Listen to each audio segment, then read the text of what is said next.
How to disable haptic feedback in Ludo King game. Hello everyone, welcome back to another video from Tech for Gamers.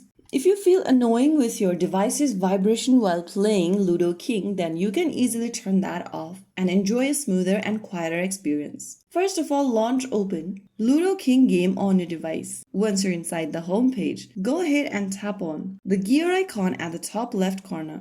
Now, once you open up this settings menu, go to vibration option and tap on this icon right next to vibration. Once it is crossed with a line like this, you'll be able to turn off your vibration setting in the game. Now you can return to the game and try rolling the dice or tapping buttons, and you'll be able to see you have successfully turned off haptic feedback in the game. So that is how it's super easily done. If you found the video helpful, don't forget to like, share and subscribe to our channel. I will see you again in the next video. Thank you for watching.